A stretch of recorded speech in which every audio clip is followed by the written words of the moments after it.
but Lang was a genius, because you think about some of these songs, like Gods of War, for example. You know, the big joke with what's the Ace of Base, don't bore us, get to the chorus. This song goes for just over 3 minutes and 20 seconds around before the Gods of War chorus comes in. And your attention is never lost for the first 3 minutes.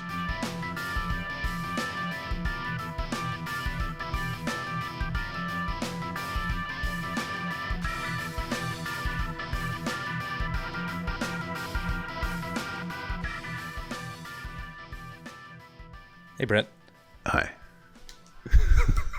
It's been a few weeks since we've chatted. Took me by surprise there. I know.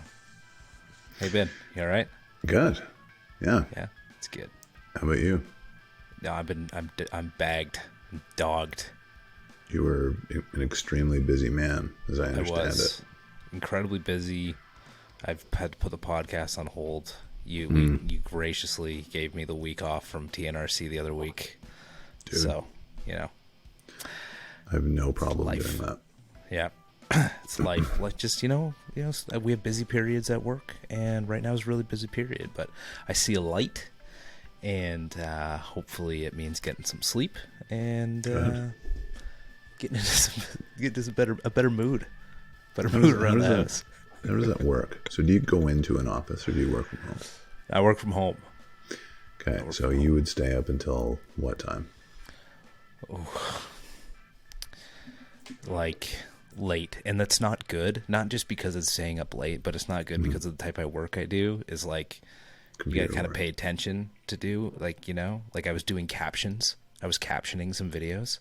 Okay. So like putting the text underneath, right? Like, you shouldn't do that at 2 a.m. after you've worked all day. Typo rich.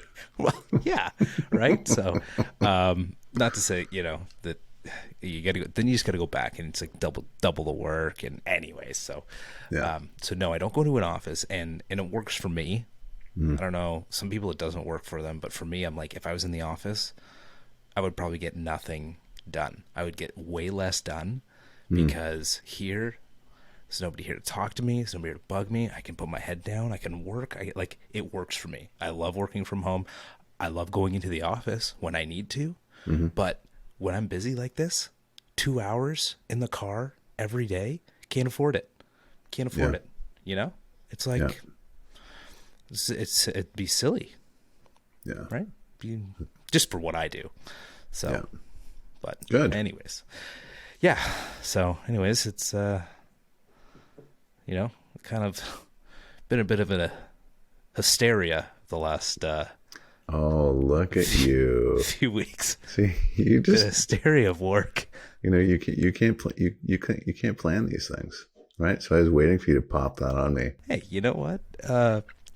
Thank goodness for these 80s albums to have such great titles for me to steal from. You know, that's really what it is. So. All credit to them. All credit to them. Although, I guess. Speaking of the title, do you know what the title, where Hysteria came from? The car crash? Was it the car crash Rick Allen was in? It was his life kind of in the media, the way the media was representing. This is the whole thing. Yeah, Should I have said no so you could explain? Sorry. I should have tried to get back to you, Brent. No, I don't know. What does hysteria mean? No, I figured that you did know, but yeah, that's what it. But it wasn't. I mean, he had a car crash. His arm had to be amputated, and just all the crazy stuff that was going on. Mutt Lang crashed his car at the same time. He suffered a leg injury. Joe Elliott had the mumps. Yeah, it's such a weird ailment, right? The mumps.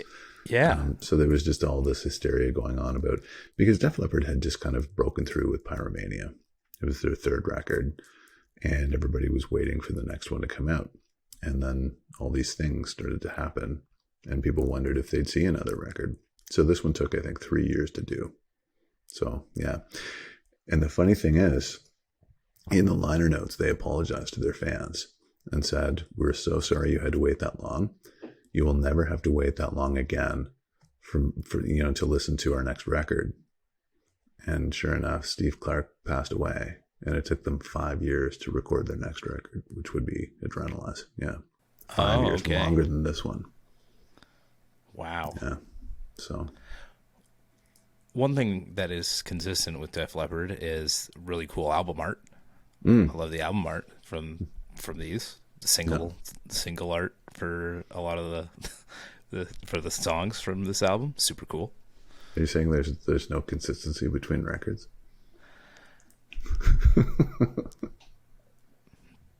No. Okay, let's just so what did you think of the record? No, it all pretty well sounds exactly the same as everything else. It's okay. It was okay. You said I was gonna like this one, and I wanted to. Okay. I just don't think I'm a Def Leppard fan, man. I just think, it's kind of like it's almost like it's a too metallic type of sound. It's too. It feels too. I don't know. It feels too digital, like polished, digital, too like. I don't know. Yeah, like it just feels. And then it all sounds the same. I feel like I'm gonna have to duck here, but I get that. I feel like they were just always trying to write hits. I feel like that was really even with Pyromania. Everything was just trying to be a hit, and that doesn't quite work for me. I'm a journeyman. Take me through. Give me something different a little bit along the way, and. Good songs. I love Pour Some Sugar on Me. Like that was I know that's probably cliche, but like that when I first heard that song, I remember first hearing that song and I was like, yeah, this is great. Who is Def Leppard? And then I really only ever liked Photograph and some of the other stuff off their other album and right. Yeah, I guess I'm not a Def Leppard deep cut kind of a guy. So, and an hour long, this was a long album of somewhat, so similar sounds and tones throughout, and it's kind of like by the end of it. So, sorry, man. I appreciate you trying again with Def Leppard, though. I do appreciate it because I think I needed to give them some listens. So. Yeah, I just thought it would be a good way to kind of round out the 80s without playing one of those really ridiculous records that kind of like set off the 90s grunge movement, right? Smart. But this one is particularly apt because it was a hard rock band that was made into kind of a pop rock band. And they willingly kind of went that way. So it's funny because when you think of the song like Animal, which took them like 3 years to do, because to your point, Mutt Lange was a perfectionist, and he focused on notes. He didn't focus on general sounds and soundscapes and stuff like that. He literally was like surgical precision when it came to notes. So like in Love Bites, when they play the clean guitar, he didn't ask the guitar players to strum the notes. He asked them to play the notes of the chord individually. And he went in and put them all together to build the chord. Isn't that insane? That's insane. And to think about the technology at that time was not Pro Tools. Right. It was, tape, or it was some kind of not as easy as the digital audio workstations that there are. Yeah. Today. Exactly. Wild. So, but yeah, he was, a technician. And to your point, I mean, you can hear that. Some people love that. Some people don't. It's layered, right? Every song that you hear, it's not like you're hearing like 10 tracks as you normally would. You might hear 10, 18 tracks. You're hearing probably 70 or 80 tracks that are all like doubled and kind of layered upon each other. Like, track after layer after layer after layer of like vocal tracks. Wow. It's insane. Yeah. That is insane. And that's what Def Leppard wanted, right? They wanted somebody to that was the way they wanted their albums, because there was a bit of a producer engineer kind of rotation that happened with this album. There was. They started out with Jim Steinman. They started out in pre-production with Mutt, because Mutt did Pyromania, but Mutt was having some kind of a weird exhaustion issue and like a mild kind of breakdown situation, and so he left. And they said, okay, we'll get Jim Steinman in from Meatloaf, and he has massive success, so this is what we want to do. That didn't work out because the songs kind of took on this theatrical bent, right? And like, not surprisingly, because it's fucking Jim Steinman, so they're like, no, this isn't working at all. So they pushed him out. Yeah, I think he wanted more of this, like he wanted more of this, like, live, I think, off the floor type thing, like everything happening all at once. Whereas I think they wanted to do more of really what Mutt Lange does. Sorry, but I mean, off the floor is fine because that's basically the band playing together. But I think Steinman's issue was that he wanted to turn this into like a theatrical production with all this kind of overblown, theatricality, and the band did not like that, and they quickly said, like, this is not what we want to do. They wanted to have a big record, but they didn't want to have a theatrical record. And so then they tried to do it themselves, and they did a bunch of demos, and they said, this is junk, like, it's really bad. They tried to produce themselves and they couldn't do it. So then I think that was when that happened with Rick Allen, and then everything was on pause anyway. And then Mutt Lange found his way back. They didn't expect him to come back. He found his way back, and they got to talking, and he said, okay, I'll take it on. And then everything was then in full swing after his accident, and Elliot got over the mumps and all this stuff. So they're into it now. So then they spent 3 hours recording this album, and they figured out that the costs, associated with the studio rental and the whole thing, cost, the equivalent, they would have had to sell 5 million copies to just break even on this record. Yeah. And so they said, hopefully this thing is a hit, right? But the strategy that they always had in place, and this is kind of probably the sticky point for you, is that Mutt Lange said, I want to record a hard rock version of Thriller. I want every song to be a hit. That's our goal. That's our strategy. And the band said, we're okay with that. And that kind of was in line with, like, we got to sell a lot of copies of this record. And then again, that's where Pour Some Sugar on Me came in, because Mutt Lange said at the end of it, I don't think we have like that big commercial hit. And so Elliot was strumming this thing on the guitar, an acoustic guitar, and he said, I've got kind of like a rap rock song that I've been working on because I was listening to Walk This Way with Run DMC. And he played it for Mutt, and Mutt was like, that's cool, that could be it. And they recorded that within 2 weeks, and that was Pour Some Sugar on Me. And that sold like that. I think that was the fourth single or third single, and that popped the album up to #1, and it dominated the charts for 3 years. And that was it. The album sold 20 million copies. Jeez. Right? Isn't that just like crazy stuff? That's insane. Mm-hmm. Okay, well, yeah, they were a little successful, I guess. Yeah. They were a little successful in what they did there. Yeah. So, but to your point, it's not like all the all the hard rock stuff went out the window, right? This is now a pop rock record. And Joe Elliott said to someone in the press, he said, you know what?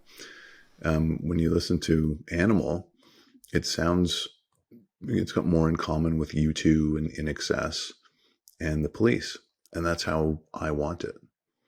And I was like, wow, like he's just kind of eschewing his hard rock roots, because, like, those first 2 records, not necessarily Pyromania, but those first 2 records, On Through the Night and High and Dry, were like, an AC/DC that girls could listen to, like, truly. Okay. That's what they sounded like to me, and all that was gone now. Got it. And they were okay with that. And that's the very peculiar thing about this record for me. Mm-hmm.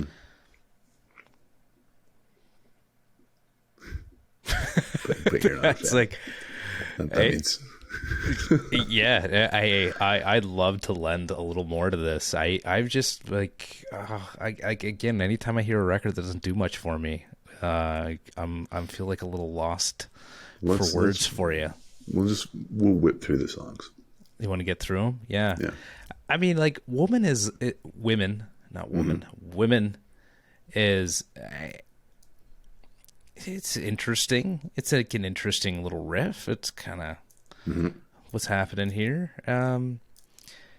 Like, all the songs, though, are too long. Like, it kicks it off the album at 5 minutes and 42 seconds, and I'm like, this is a little too much of the same for a little too long.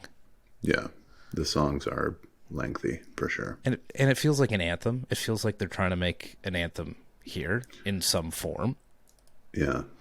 Just because it's so kind of overblown production wise, right?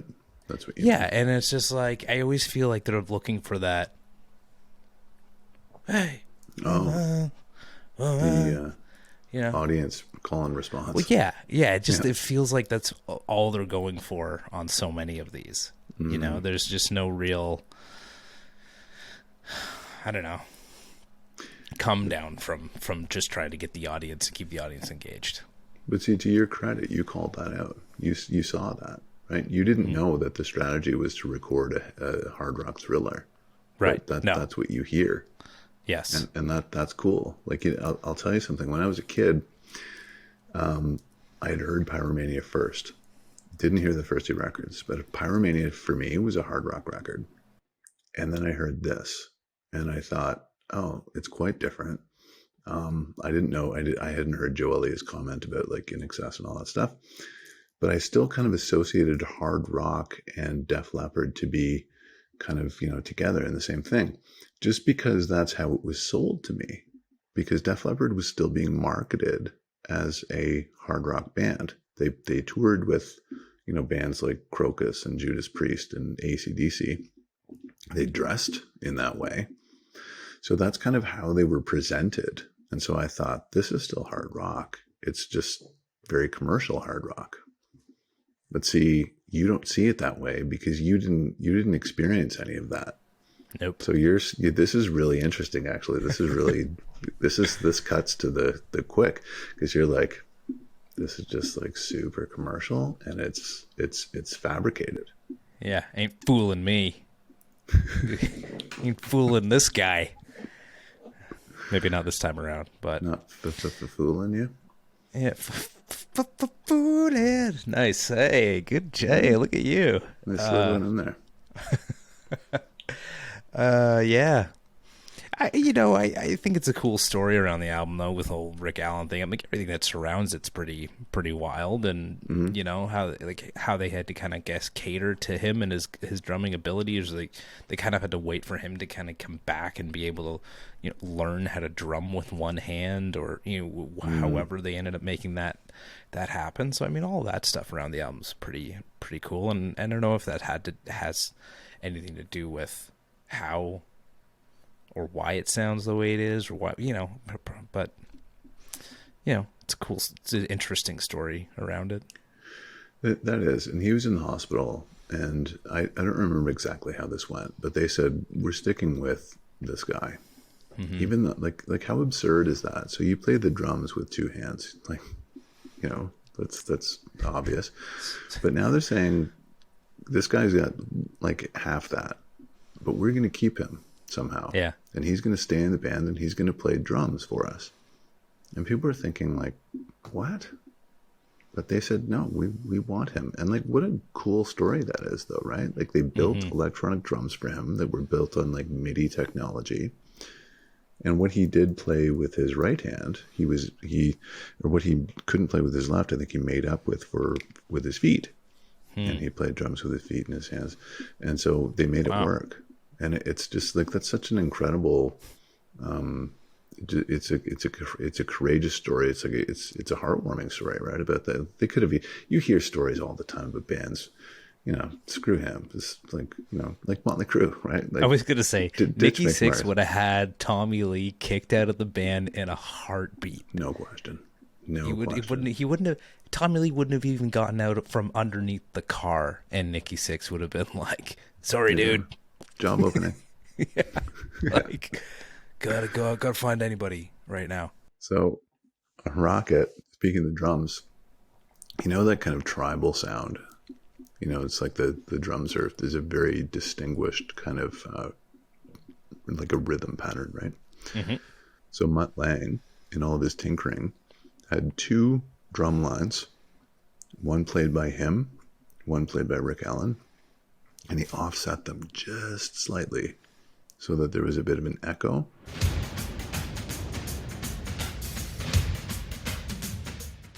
That's super cool. Yeah, that was on purpose. See, that's awesome. What I mean. That's why I wanted to talk about this, because there are cool things on this record like that are kind of worth, having a look. If you're looking at the big picture. The big picture, yeah. Well, I mean, it's like the innovation of the time, right? With music and layering and things like that. That's super cool. You wouldn't have that flexibility unless you were making millions of dollars as a recording engineer and producer back in those days. Like he was just like uber successful that he was able to sit in there and be like, "This is my process," But he was also just a genius. Like he had this weird vision, almost like these people like Brian Wilson, like they see and hear things that we don't. So he, like the things that he would come up with, and again, we talked about this in previous episodes, the producer shapes records like people don't recognize sometimes. You know what I mean? Like they don't give the producer enough credit. And this is an excellent example of that. Like he sees and hears things that people are like, wow, I would have never tried to do that. You know? Totally. Yeah, like the chord thing, like building a chord, don't strum it, play the individual notes, I'll take it away, put it together, and it'll sound massive. Yeah. I mean, unless you're willing to put the time in for that, right? I mean, you got to have the mindset, you got to have the vision, like you said, to be able to see that. Like so much of just getting things done is having it like here, right? Mm-hmm. Just like visualizing, understanding how you want to approach it. And if you know that's what you want to do, then you can go ahead and approach that technique or whatever the best way, most efficient way possible. It's still going to take time. It's still going to take, a lot of precision, but if you've got it, in your mind how you want it to happen, like that's, for me anyways, that's 95% of getting the job done is mentally understanding how you're going to tackle it. And I mean, it would probably just a lot for people to think about tackling or producing things that way as well. It's like, why do it that way when you can just get this strumming? Well, because I'll have a different effect. Right. It just will, and it does. Yeah. The album sounds so big. Mm-hmm. It does. Yeah. It does. But again, I totally get, and I'm glad that you have the approach that you do with this record. Because like I said, you kind of called it out, right? And it's very funny to see my perspective, in real time when the record came out, like how I kind of envisioned it and how you envisioned it. Because you didn't have all of the trappings involved of like how the band looked and who the other bands were that were involved and all that stuff. Well, I find it it was an interesting time when you try and make an album full of hits that are no less than 4 minutes long. There's nothing under 4 minutes on this album. The shortest song on the album is 4 minutes and 5 seconds. But Lang was a genius, because you think about some of these songs like Gods of War, for example, right? And I was going to talk about this. So Gods of War is a great example of, that kind of 305 pop song. If you do it right, it doesn't have to be that way. The big joke with what's the Ace of Base, don't bore us, get to the chorus. This song goes for just over 3 minutes and 20 seconds around before the Gods of War chorus comes in, because they have a bridge and they have a pre-chorus, and your attention is never lost for the first 3 minutes, which goes against kind of, the general consensus of you need to get to the chorus right away to keep your attention.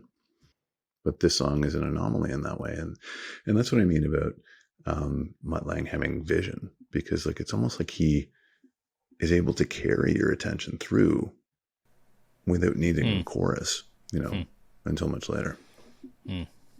Yep.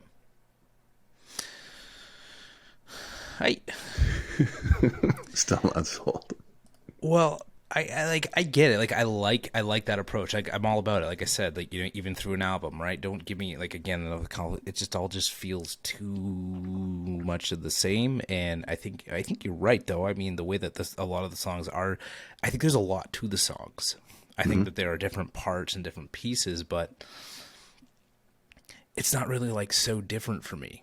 Like when I think about listening to Black Sabbath, any song on Sabotage, right? Like when you go back to that time and you think about the changes and the differences in music and in a song, like in one song, or like the different changes of pacing or the different changes of instrumentation and songs like those felt like a little bit more like different for me. Because I feel like it all just sounds like sonically, the way that it's produced the same, that like I hear that, like you're right. Would you say it's very Gods of War? Yeah, like you do. There are those moments, but it's just, I don't know. It's just weird. It doesn't have the same effect on me that it just feels different. But to your point though, you're right. He is able to do those cool things before getting to a key part like the chorus in that song. Don't discount the fact that like you're seeing this for what it is, right? Right. So truly, this is a commercial play. This is an attempt to cash in on, the commercial marketplace. This is not about artistic integrity. This isn't, a Queen record. This isn't like, Nazareth. This isn't going to be one of those records. This is Electric by the Cult. That's what this is. No, it is. You're right. It's shiny. It's homogenized. And it's a product. Yeah. Yeah. So good on you. You saw this record for what it was. Yeah. I just I like the melodies, and I kind of have, there's a nostalgic bit there too, obviously, because it's high school. But I think the songwriting is really, really well done, I think. I'm a sucker for the bridges. Like there's really great bridges in these songs. There's really great kind of pre-choruses. I just think that I know what you mean about writing these songs kind of materialistically, but I go for it. It's like gum. I think it's like Hubba Bubba. We talked about that. So, I mean, like I don't want to really just go through too many more of the songs if we don't. Like I don't have too much more to lend to it for this. But Run Riot, though, what do you think of that song? Are you a fan of Run Riot? Yeah, I like that because Elliot's voice is kind of the star of that show, right? It's got this kind of really cool Tom Kiefer. And Def Leppard does this really well. Well, not really Tom, but like his voice is suited. I've never thought Elliot was like a super great singer, like technically, but he was a great shouter, right? Like he was a great that kind of guy. Like his voice is very perfectly suited for Def Leppard and their purposes. And I think this is like one of the perfect kind of Def Leppard songs almost in that way. It's super overproduced, I get it.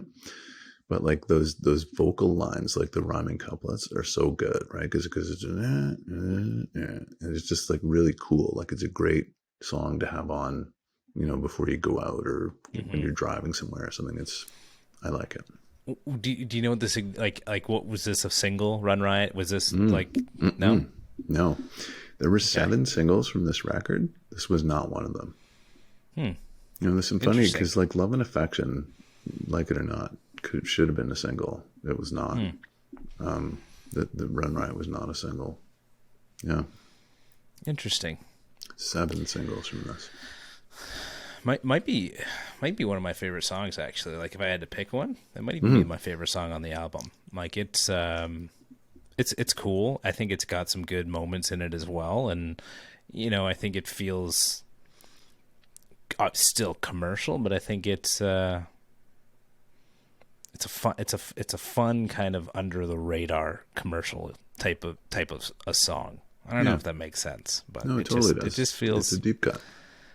Yeah, I guess so. Knowing that it wasn't a single is kind of interesting because it kind of has everything that Def Leppard does. Right. But And like the chorus again, right, is just like super layered with like backing tracks, and like it's rich, like it's like chocolatey, you know what I mean? It's yeah, very but it's got some grit because of Elliot's vocal. yeah, Yeah. yeah, Yeah. So that's cool that you like that. I like that song too. yeah. Yeah. Yeah, and again, some good like, like there's just some like neat stuff that they do as they do. That it's just, again, it's sort of the Def Leppard thing, but this is just the one that I like more than the others. Yeah. I was going to ask you, do you have anything from here that you could that you would pull out? So that's I would say it's Run Riot, and then I mean, look, Pour Some Sugar on Me is still great. Like I can't deny Pour Some Sugar on Me. It is I don't know. It's just, and that one actually has some nostalgic equity for me as well, just because of hearing it back when I was in high school, and when was that? 2003, 2004, something like that. What was that in high school? Yeah. Yeah. But yeah, that's my least favorite song from this record. Pour Some Sugar on Me. Yeah, just because it's overplayed. Oh, 100%. Yeah. But again, mind you, when you listen to the whole record and you listen to that song in the middle of the record, which it is, I think it's like the fourth song or fifth song, it takes on a different vibe and a different feel. Yeah. Why did do you know why they felt like they needed to have long songs? Do you know was that just like Matt Lang just like having fun with them? Like, let's just go here and go there, and it was almost like a muscle flexing exercise, right? It was like, look at all the things we can do. I think that's what it was. Because Def Leppard, if you listen to those first two records, it's all just like meat and potatoes kind of lunchbox rock, right? It's just like bang, bang, bang.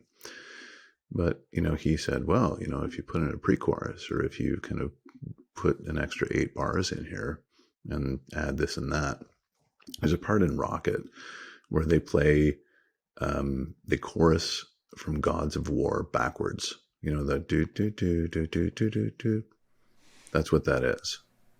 But it's just kind of that's seriously that's what it is.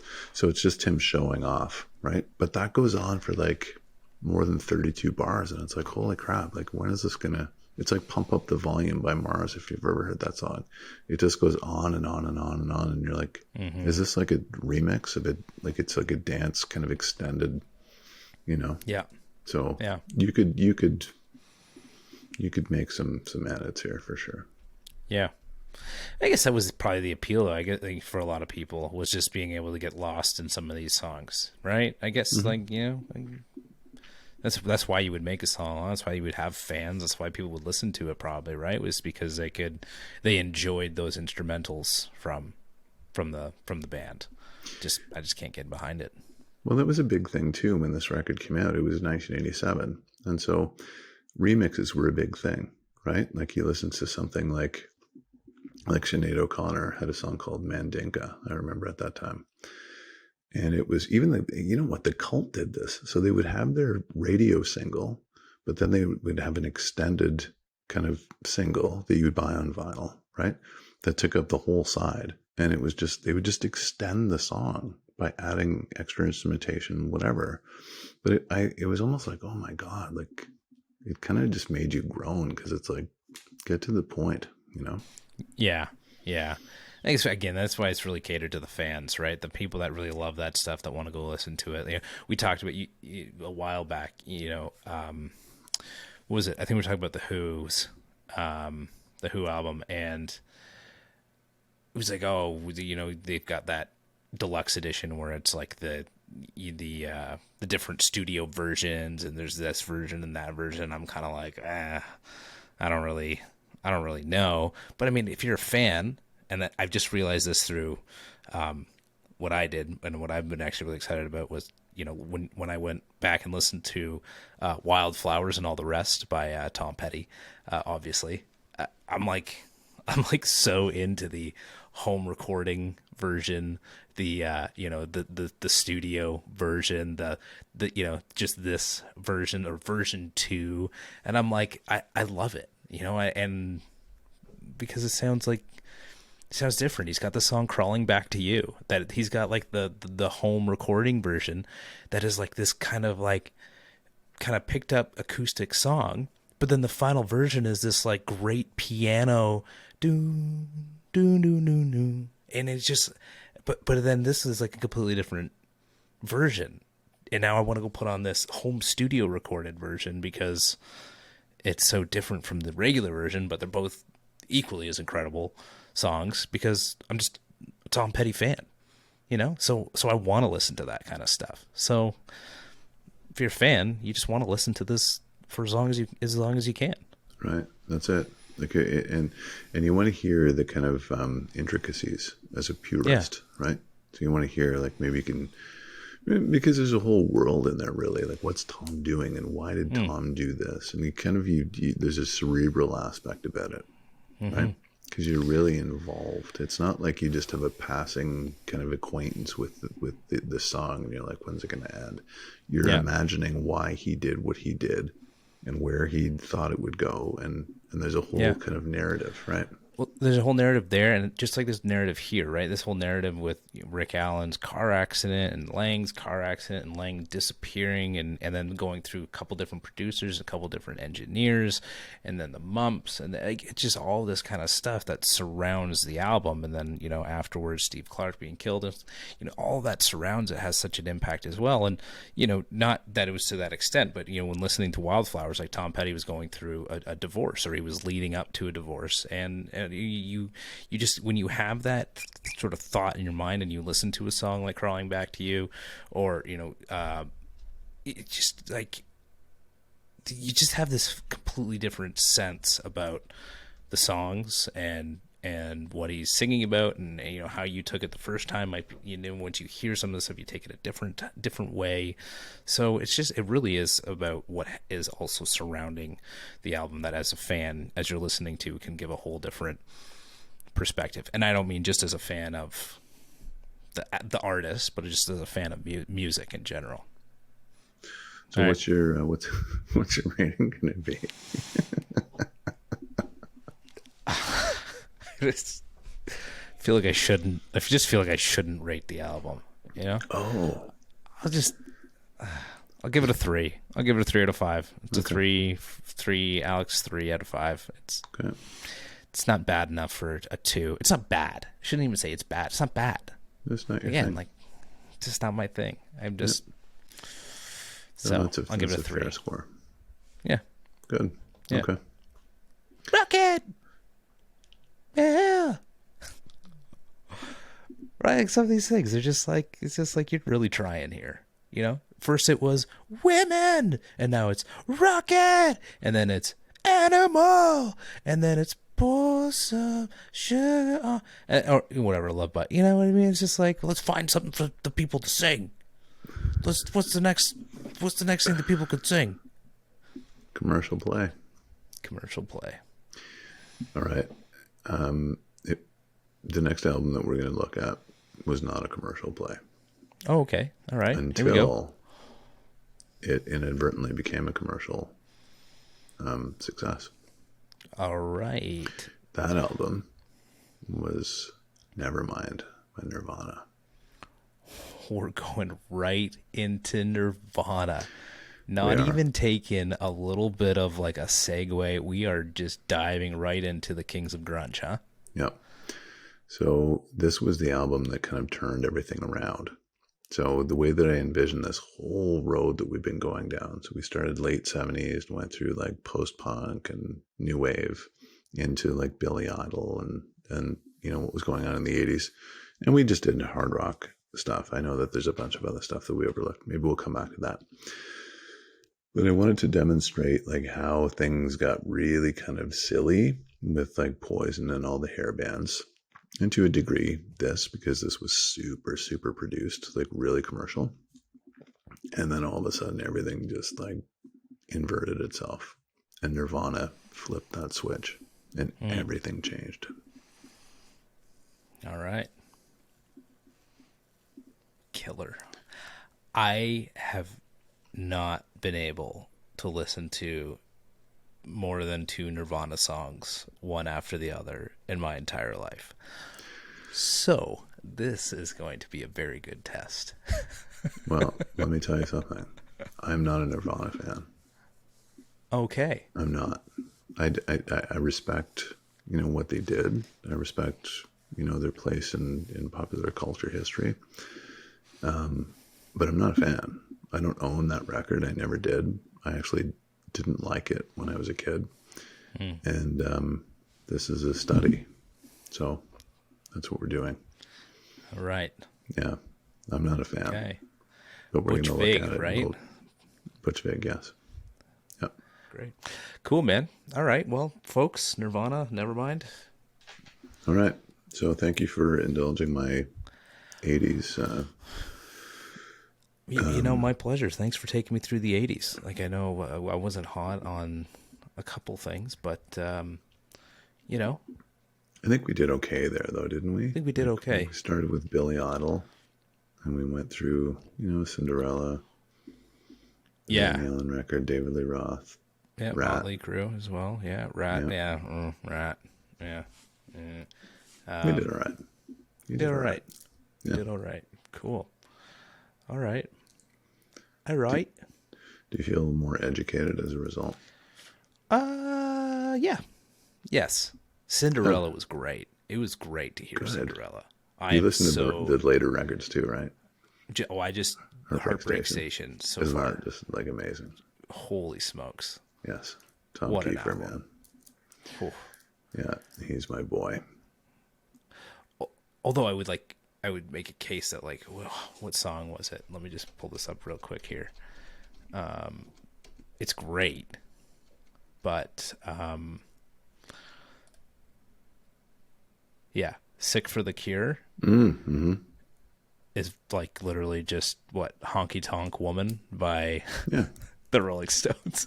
But I'm like, I'm here for it because I love that song. I'll listen to this again, and somebody's got to bring this stuff back. That's what I mean. Like, he was born too late. He could have been in the Rolling Stones. The people would be like, what? But it's true. I fully believe that. He had that thing. Yeah. He still has it. Did. So good. Great songs to sing along to. Indeed. Yeah. One for Rock and Roll, great. Dead Man's Road, great. Make Your Own Way, great. Like, literally this whole album, Heartbreak Station, is like a perfect 10. It's absolutely fantastic. Okay, we're not there. We're sorry. Going here. Okay, cool, man. Right. We'll see you next week for Nevermind. Cheers. Nevermind. See ya. Cheers.